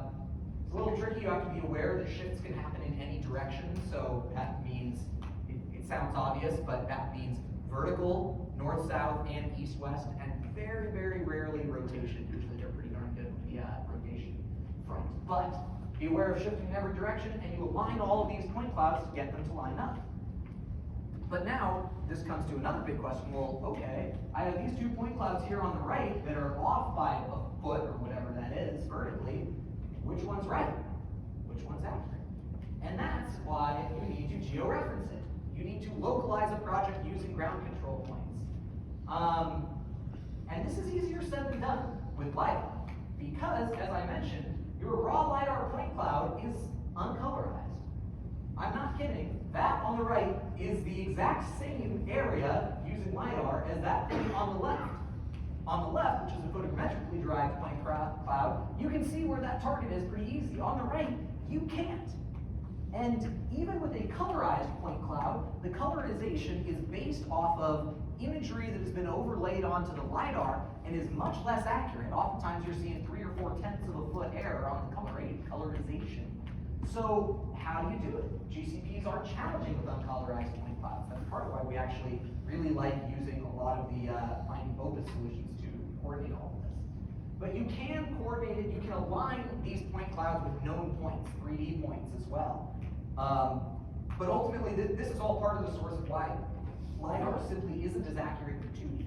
It's very accurate in 3D because I can drop a point and I can say exactly what that elevation ought to be, and I can bring the point cloud up or down. But knowing the exact XYZ shifts there's just a little bit more noise because the LiDAR data itself is uncolorized. I should point out, we really like ground control points. I've said that before. Too many hardware systems rely entirely on GNSS data and then say, oh yeah, and if you want to georeference it, then too bad. Also, shameless plug, we manufacture and sell ground control points on Amazon, but you know, we just like ground control points. We find them to be the simplest, most reliable, and cheapest, and most verifiable way out there. Are they absolutely, completely required for a project? No, but they really ought to be from a surveyor's perspective. It kind of bugs me how many hardware manufacturers are out there saying, if only you buy our hardware, sure, it's $100 grand, but you never need to set a control point again. But for all of those other reasons I just said, there's so many other mistakes that can happen there, whether it's just a local project coordinate system, it was localized incorrectly, there was some slight fat finger in terms of process, you then don't know, you don't have any data to check it against. The way that we actually work with ground control points, we use ground control points to check and validate most of our models to make sure that everything is in alignment, rather than just having, clicking process and crossing our fingers and closing our eyes and really, really hoping that it's accurate. I don't think that's a good way to go out surveying when your data is actually used for something valuable. You need to have ground control points. We really, really, really think they ought to be required from a workflow standpoint. No, again, from a technical standpoint, you don't technically need them, but you really, really ought to have them for any responsible surveyor. That's our opinion. You've recommended these as checkpoints, and we should all be putting points out in the scene. They don't all need to be targeted, but as long as you're going out there doing checkpoints, target some of them. Yeah? Yep, that's exactly Put those right. targets down, shoot your checkpoints, now you've got a verifiable photo or Exactly. referenceable point. You can see it from. Yep, that's exactly right. So check data, ground control points, you should be setting your check shots no matter what. There are certain cases where you can't. In fact, that's a lot of the promise of drones, is for areas that are inaccessible, that are dangerous, that are really, really hard to get to. There are going to be areas, so do your best to set your check shots where you can set them, just to, again, validate this. One of the biggest reasons why ground control points and check shots are so good are not to really anchor the model and give you accuracy that you didn't otherwise have. It's to catch blunders. It's to catch errors. Because as much as surveyors are a remarkably reliable group of people, you guys make mistakes, so do I. Everyone does. And it's cool when you have good check shot data and good drone data, just checking to make sure that all that aligns can often expose some really unusual errors that we've seen. We've seen a massive mix of errors, as I'm sure you guys have as well. We actually just caused a whole big problem for a DOT on the West Coast that shall remain unnamed. That had a couple of their survey crews just had the phase center of their GPS offset wrong in their data collector. And they went, I think, like a month where every single point was off by just over a foot vertically. And we were the ones that caught it because we were doing all of this data. We were checking some of their existing check shots that were shot more than a month ago with their newer check shots that weren't, and we had actually such incredible reliance in our data that we're like, ooh, we're trying to georeference this. We're seeing these points, we're getting half the points to line up and the other half are 1 foot too high, or we're getting those to line up and the other points are 1 foot too low. What's going on here? And we actually were working back and forth with these guys, and we wound up finding this problem that, someone's in a lot of trouble there because there was a lot of surveys that were shot entirely with this bad phase center. But that's just one of the million anecdotes that you guys all probably have stories of your own like that, of why check shots matter, why checking your work matters. Because a lot of these errors can go undetected, especially like that where they are systematic errors. A systematic error being one where every single thing goes in the same direction. Every single point is off by a foot. How do you know that? Well, sometimes having a totally different source, like a LiDAR system, like a photogrammetry system, checking those against one another can help discover those really small but potentially significant errors elsewhere. you couldn't tell, I'm a big proponent of the drone system because that's not an unusual story of where the drone catches a field error. And again, it catches it sooner than you would catch it otherwise. Usually you're gonna find that eventually when you're building a highway and the two parts meet and they're off by a foot. That's a really bad time to catch that error. Catching it when it's still just on a CAD sheet, that's a really good time to catch that error. So, all the more reasons for drones. I've already talked about this a little bit. Georeferencing point clouds, LiDAR hardware too often relies on GNSS and IMU processing alone. We don't like it, it's unreliable. If GNSS doesn't come out perfect, you basically can't use the data. But there are ways to georeference using a blended photogrammetry workflow, comparing LiDAR and photogrammetry point clouds, utilizing colorized point clouds when available can help you georeference and get it very, very close. So, that's georeferencing. So now, let's assume we got all of that right. We've created our LiDAR point cloud, we've aligned all of our swaths, we've georeferenced it to the right place. One of the next questions that's, I would say, a topic of much debate within the LiDAR community is whether or not to thin your point clouds. Drone LiDAR point clouds are massive, staggeringly massive. We are talking for larger projects easily in the billions or tens and potentially hundreds of billions of points. A DJI L1, I mean, like I said, it's collecting 240,000 points per second. You do the math on that, and a single flight can easily get north of 100 million points.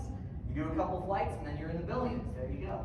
So do you want to thin your point clouds? Thin your point cloud, there are a bunch of different methodologies to thin your point cloud.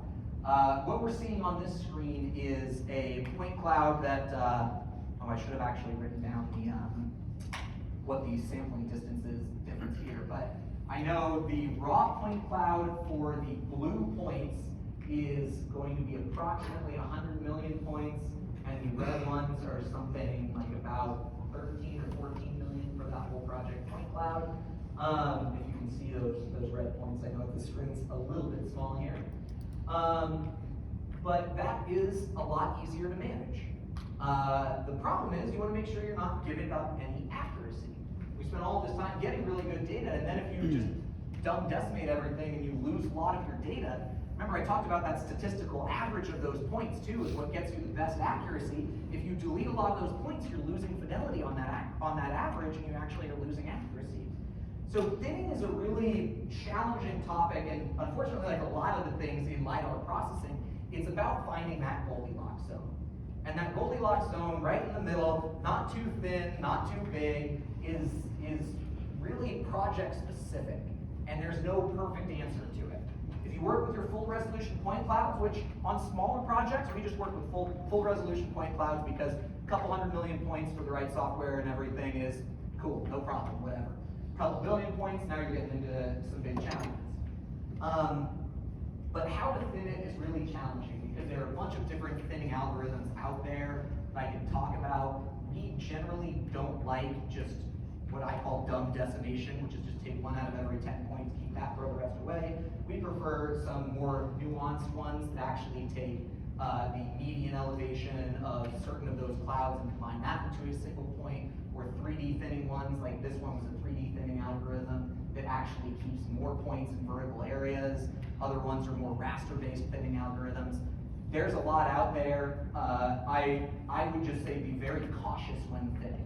Thinning can definitely introduce unexpected and weird errors when you are taking a rich point cloud and thinning it. So when in doubt, stick with the full resolution point cloud, unless you really have a lot of other check data that you're going to use after thinning. You should then run your check shots again to make sure that your thinning algorithms didn't introduce error into the model, which it can do.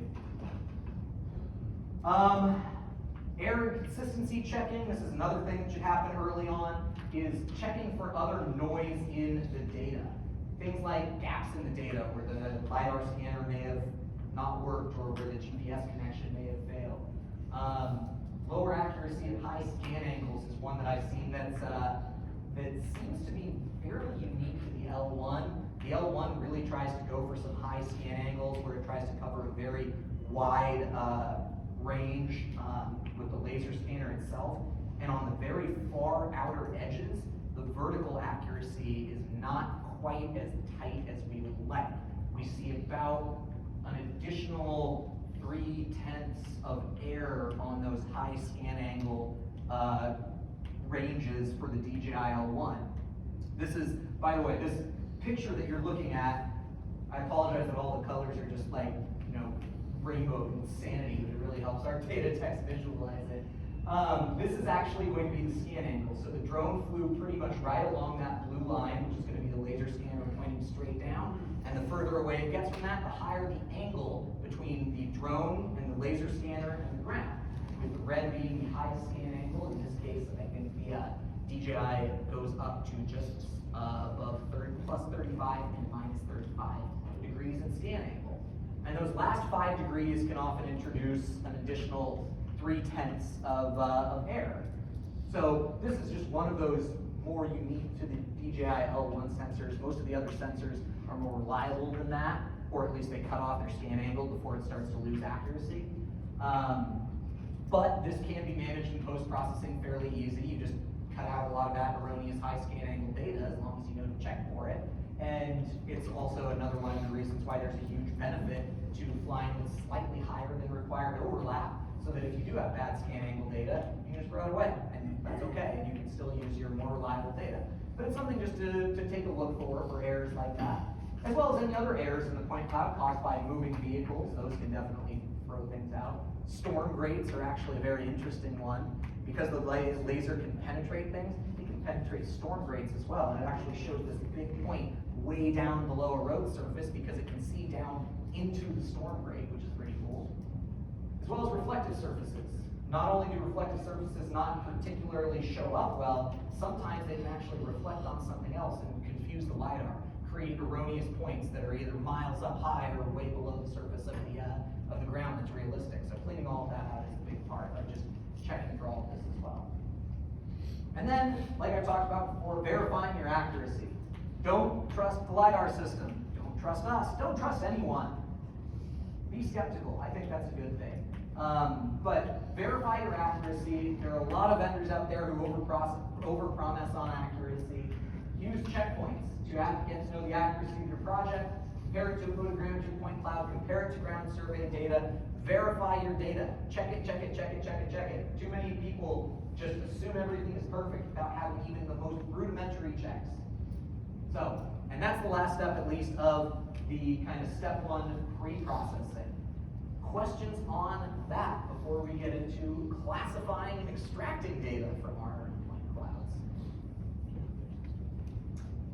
Because that step right there, that was going to be the more technically challenging of the LiDAR processing workflow. And this, the classifying and extracting data, is more tedious and a little bit less technically challenging, but still some pretty advanced topics in here. So the first step of this is typically going to be point cloud classification. That means taking a point cloud and turning it into the classes of stuff that are out there. That means things like power lines and power poles, in this case, vegetation, ground surfaces, roads, buildings, objects, noise, all of that sort of thing. It requires, to do point cloud classification, it doesn't require this, but we strongly recommend a blend of semi-automated as well as manual classification. Again, all of the software out there, so many of them promise, just run this one algorithm and it does everything perfectly. And no, everything requires cleaning still. Unless you're okay with a lot of slop, which some people are. There are some applications where you don't need it to be perfect, and you can use these automated ones, and it makes up that there's a power line in the middle of a tree, and that's okay for some applications. But a lot of them are actually designed for much more GIS stuff in mind, and less survey stuff in mind. We work on the survey side, so we really care about that reliability and accuracy. I should also point out, this is probably the most rapidly advancing part of the data processing workflow that is changing. When I come back in a year or two, if you guys are nice enough to invite me back, odds are a lot of the stuff that I've talked about until this point is going to be exactly the same. This section is almost for sure going to be a lot different because there is a lot of progress in these new algorithms, new softwares, optimization of new softwares to make take better advantage of some of the computing power that's out there, which is pretty cool. So this is one where what I'm telling you right now is going to be the state of the art today, but I want to acknowledge that this is a portion of the field of the workflow that is still improving at a pretty darn rapid clip. So the first thing in point cloud classification that I like to start with is, it's kind of like the mission planning equivalent, is asking yourself the question of what classes do you really need? Too often, because this is a time-consuming and thereby expensive process, too often people classify stuff that they don't actually need to classify. If you're doing a topo survey, typically you don't care if it's a building or a tree or a power line. All you care about is the ground. So spending the time to differentiate power lines, power poles, building, and trees is not worth it. However, if you are doing a power line survey, not only do you want to do the power lines, you need to get your attachment points, you need to get your poles, your towers, and you need to even potentially have your shield wires classified differently from your transmission wires, and each different phase line of the transmission line is going to be in a different class itself. Well, you can do that. You shouldn't do it on every project, but when you need it, you can do that as well. But the biggest thing is not that any of this is possible, but it's that you should start by asking, what do you need before you go in and start classifying? Especially if you're a data tech too, that actually likes swimming around in the data. Sometimes you go in and be like, okay, I have a point cloud, I'm just gonna go classify it. And you get some buildings, you run this algorithm, when all you care about is topo, and you shouldn't be spending your time on that. So sometimes ground is all you need. Ground and everything else. And that's often good enough for a lot of these topo projects. But you can classify all the other stuff if you needed to. What's the best point cloud classification software? As with a lot of other things, there is no magic bullet. Here's some of the more popular ones out there that we see. We've used every single one of these in varying capacities, and there is no magic bullet. My recommendation is typically use what you are most comfortable with. If you are already in any one of these companies' ecosystems, then stick with it probably. It's not going to be perfect, but there is, like I said, there's a long learning curve. And the other ones, yeah, some have some slightly better automation algorithms. Some are really better at working with larger point clouds and are a little bit faster. Some are more optimized for multi-threaded CPU processing, and others are better at working with rasterized data and things like that. That said, if you are an absolute, ArcGIS wizard, then you should probably stick with ArcGIS's LiDAR system as opposed to trying to learn like a cyclone or something like that. Most of them are, a lot of the algorithms that are used are pretty standard, and these guys kind of copy each other too. When someone comes out with something new, it's hard to make it fully proprietary, so then the other guys will respond within a couple of months. So yeah, unfortunately, there is no absolute perfect software. If you're struggling with something, odds are overwhelmingly that if you switch to a different software, you're still going to be having the same challenges because the software doesn't fix all of these problems too well. Computer hardware for point cloud management. I talked about computers for photogrammetry. Point cloud, with LiDAR data, it's actually a very similar story to photogrammetry. More expensive computers will not solve the challenges you are facing. If you say, hey, this is too slow, I just need your $10,000 computer. False. A more efficient workflow is much, much, much more valuable than new hardware in this as well. That said, because everyone asks, the number one thing to worry about if you are buying a LiDAR system is going to be RAM. And this matters even more for larger projects. I say larger projects, I mean 500 million points plus typically, and into the billions. 64 gigs of RAM if you really want to go crazy, 128 is good, 3600 megahertz frequency helps as well.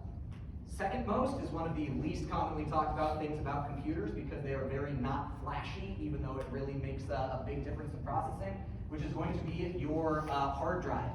A SSD or solid state drive using a technology called M.2 NVMe Gen 4. When you're working with big LiDAR data sets, that has very fast read-write speeds that allows you to actually move larger amounts of data and write larger amounts of data more quickly. As far as your computer, single-threaded CPU performance actually matters more than multi-threaded. Again, I'm probably going too much in detail, but only because I kind of like this stuff, and I find it fascinating. So that means your Intel i9 12900s are kind of the best for LiDAR right now. And GPU is rarely the processing bottleneck, which is good because GPUs are really hard to come by at the moment. And they're also some of the more expensive parts. You don't need to throw money at the GPU. Spending more money on RAM and a fast CPU core is going to typically be a little bit better. That said, a good workflow can run on nearly any of our computer. Many of our LiDAR techs, especially in the world of COVID, work remotely on a gaming laptop. I don't say the same with photogrammetry. I really discourage processing photogrammetry on a laptop, but a good LiDAR workflow can run on just about any computer because, like other things, the workflow is going to be more important than the actual technology, hardware, software, or anything like that.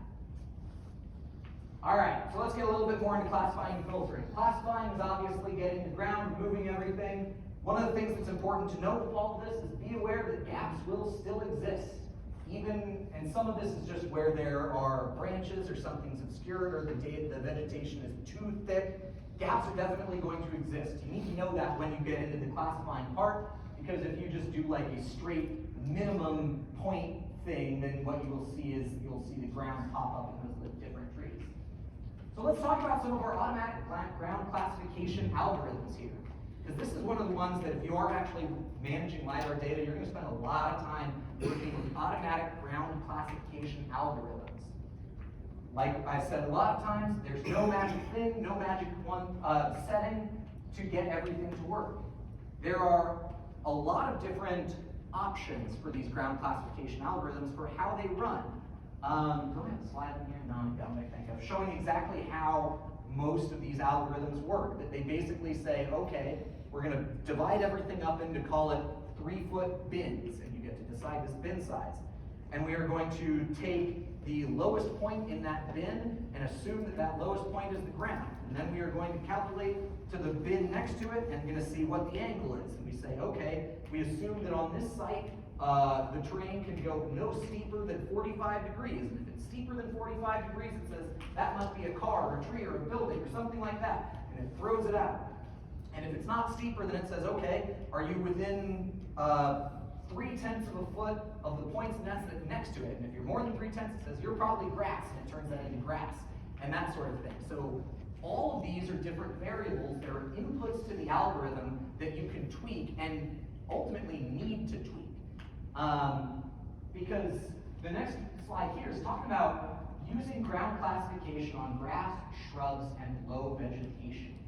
This is one of the more fascinating parts of this, because if you remember what I showed you before, a point cloud is a point cloud. It actually has a width or a vertical kind of spacing to it, even on complete hardscape. But grass then has a little bit more. So how do you determine what's the grass and what's the ground? Well, one of the things is actually to figure out what is the width of this LiDAR sensor on this project site on hardscape, and if it's 6/10 of a foot, then you would set your tolerance for this project. So, okay, anything more than 6/10 of a foot, we can assume is going to be low vegetation. And as you can see here, this is what some of that classification actually would look like, that the parts in brown are going to be considered the ground, and the parts in green are going to be discarded and assumed to, well, not discarded, they're going to be classified as low vegetation, assuming that those are actually going to be vegetation. And then when we create our surface, our raster surface, we would create an average of only those ground points to get as close to your true ground as possible.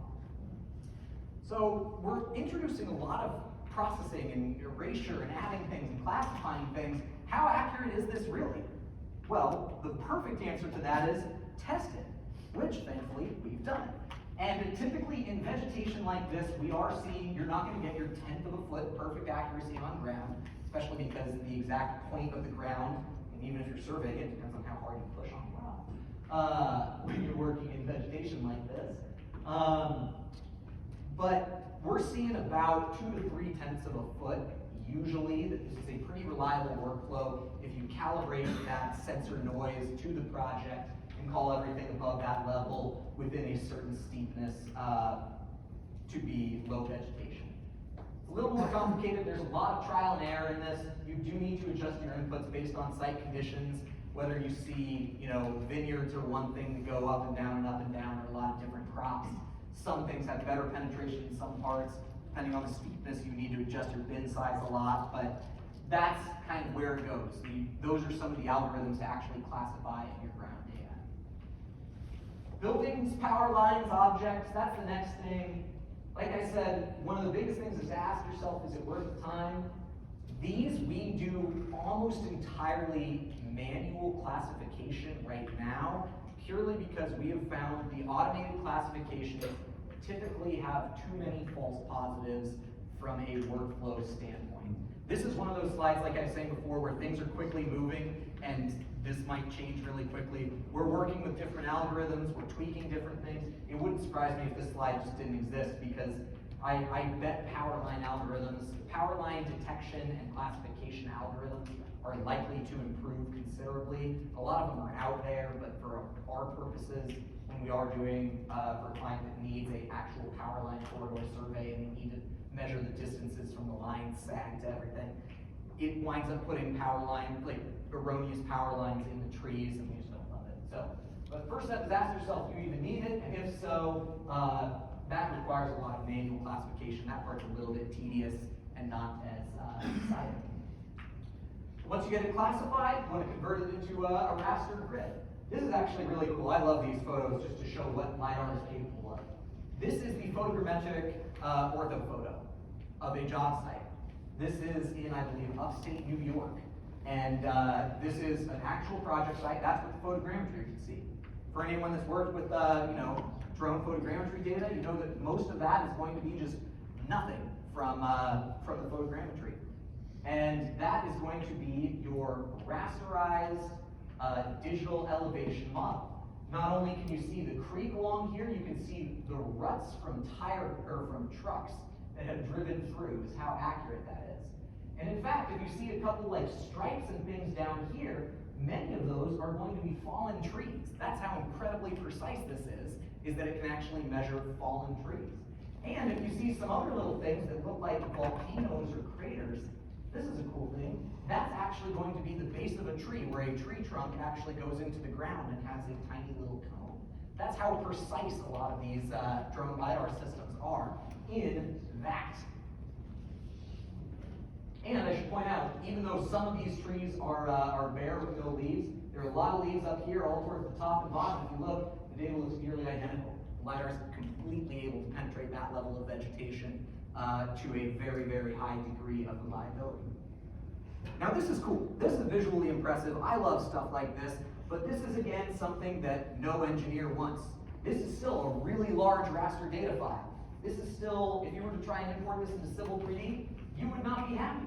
If you were trying to draw raw contours on this, you're going to have so much noise. It's going to be ugly. No one wants to put that on a paper survey as well. So you need to actually still go one last step further than this, which is going to be line work drafting, which is going to be taking all of that LiDAR data, now that we've geo-referenced it, we've classified it, we've converted it into some cool raster data, and actually drafting it is going to be the next step. Any questions on the LiDAR classification before I start wrapping things up for all of us? I hopefully have kept you awake so far. I know we're getting close to the end of the conference, and I appreciate you sticking it out with me. So line work drafting is reducing all of these rich models, and this is true for both photogrammetry and LiDAR, into a CAD-friendly surface. Photogrammetry and LiDAR outputs are still too big for CAD, even if you take that classified point cloud. Even if you thin it, even if you convert it into a raster data, it's typically going to be too big for CAD by itself, or too complex and not particularly useful. So that's why you do it. It has too much data that you don't need. When you're getting it into CAD, if you were doing a topo survey of that job site I was showing earlier, you don't usually need to see each one of those little volcanoes at the bottom of a tree that show where the root ball is. But there's LiDAR and photogrammetry data. When you are drafting, you draft some data on LiDAR, some on photogrammetry. This is a cool image that actually shows the difference on hardscape of a LiDAR point cloud versus a photogrammetry point cloud. This one, I believe, is flown with the yellow scan LiDAR. I'm not 100% sure. But what you can see is that on that right, that darker colored set of points is the photogrammetrically derived point cloud, whereas the yellow points are going to be coming from LiDAR.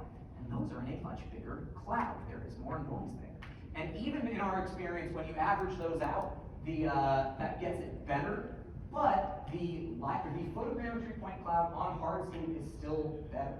And this is why, as I've said a lot of times, general rule of thumb, on hardscape, use photogrammetry. That's where you should do your LiDAR drafting, is on hardscape, and basically drop bubbles around anywhere where there's vegetation, pass that off to the LiDAR team, and they will draft anything that's vegetation, or if you're just switching back and forth, of course, you can do that too.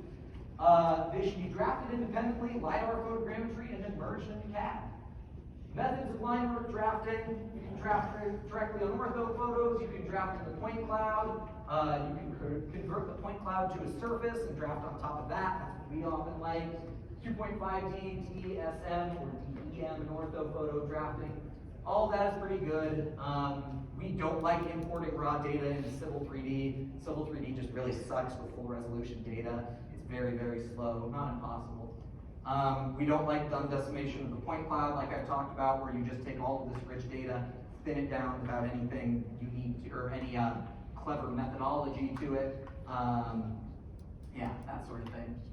Like photogrammetry, there are different ways to do line work drafting. Automated software analysis, we actually really don't like this.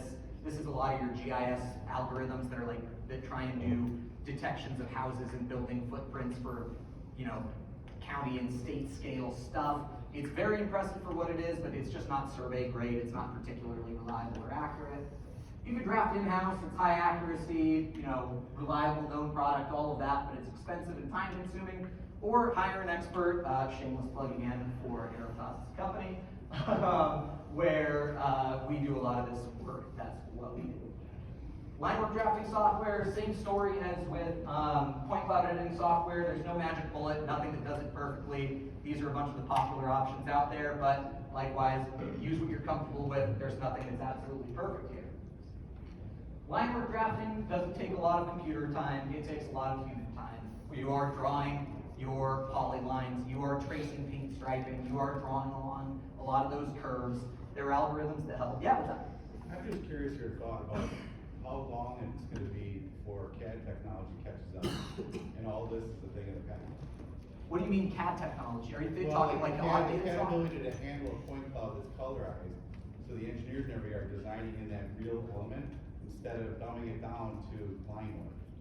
Oh, I think that's going to be a long time, personally speaking, because I am a big believer in the phrase less is more. That they don't want a stop sign that is shown as a billion points. They want to know that there's a stop sign so they can turn all stop signs on and off. That rich metadata is going to be much more valuable to them. Having the layer, right? When you give someone a final survey in CAD, it's going to have 100 different layers in it. Classifying a point cloud even automatically into 100 different layers is enormously time consuming and a very challenging project that involves a spectacular amount of judgment too. Ultimately, the problem of doing it automatically is even more challenging than the self-driving car problem, which is currently seeing tens of billions of dollars of investment, and it's getting better, but it's still not great.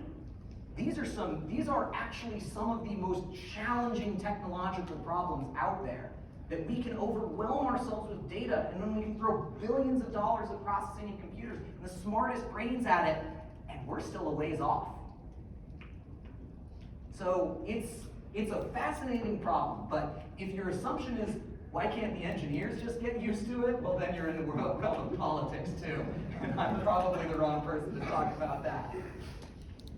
But I think we've got at least 5 or 10 years more of a very similar workflow where the improvements that we're going to see are going to be more marginal until someone can figure out to just make the engineers deal with it.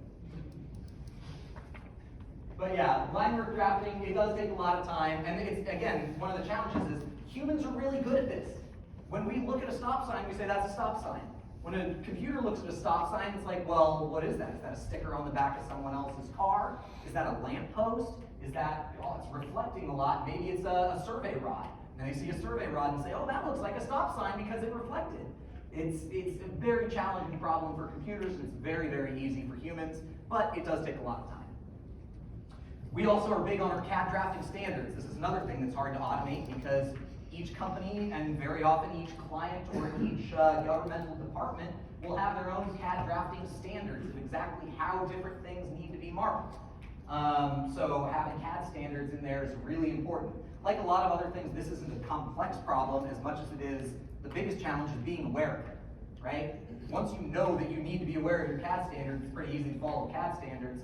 But if you give it to someone who knows nothing, who doesn't know what they're talking about, and says, hey, draft this, you're going to get a set of really tricky, unusable standards. CAD finishing, we're just going to blast through this because we're all wrapping up, is about putting all of this together into a final survey. That means merging your photogrammetry and LiDAR data, turning it into a single tin surface in CAD, adding your custom layer templates, adding your blocks, your symbols, and all of that stuff. CAD-friendly imagery, we really like this. This is another big thing that a lot of people miss on the drone side, which is not adding full resolution ortho photos into CAD, but adding CAD-friendly imagery, which is much smaller using advanced compression algorithms that are optimized for context and printing. And what this does is that makes a CAD file, when you deliver a CAD file to a client, to your engineers call it, you can give them a much smaller file. Oftentimes just like a 50 megabyte file, as opposed to a 200 gigabyte point, or not 200, but maybe 10 or 20 gigabyte point cloud. And that just makes lives easier. That's another question, right? When can the engineers deal with that much data? Well, the infrastructure is gonna have to catch up too. And it's getting there. Internet speeds are getting a heck of a lot faster, but I don't know if anyone tried to download any files from like their hotel room around here. It's gonna be a while before I can download 20 gigs of LiDAR data reliably in one of the Wi-Fi rooms here. Infrastructure takes a while to catch up, and that's another reason why we've got years where actually making data smaller is of enormous value to the point where it's necessary for a lot of people. I'm sure you guys often work out in the fields where bandwidth is limited at best. And so you get your final survey, which looked the same whether it was made conventionally or with a drone. All right, and so to wrap up, like I said, if you're at the beginning, the point of all of this is to make money. Save time, save money, make your lives easier. That's the point of this. Yes, the technology is cool, but I can promise, having flown lots and lots of drones, the cool factor wears off very quick, which is a good thing. This drone LiDAR, flying robots with lasers sounds really cool for like a comic book or something, and then you do it a couple of times and you realize this is just a tool. You push the button, it flies for 15 minutes, and then you just want to get it in the truck so that you can go home to your kids. It's not flying robots with lasers, it's just a survey tool, and it's super boring, and it saves time and money, and that's what I like. That's the part that actually gets me kind of excited about all of this. But it is still just a tool, and you need to pick the right tool for the job. The LiDAR, for all of these reasons that I've gone over, is not absolutely perfect. But it is the right tool for a lot of jobs, but not everything. You should also use a complete workflow. Be aware of what you are doing. Have a plan for what you're trying to do with your LiDAR. That's important. And with that, I will give you all 4 minutes back of your life. If you would like a copy of this presentation, you can either sign up at aerotas.com/WSLS22 or shoot me an email, Logan@aerotas.com. We have both the PowerPoint that I will send as well as a video recording of this if you would like to share it with anyone else. And I will be up here for the next little bit for any questions that you may have. Thank you for your time and attention. All right, thank you very much.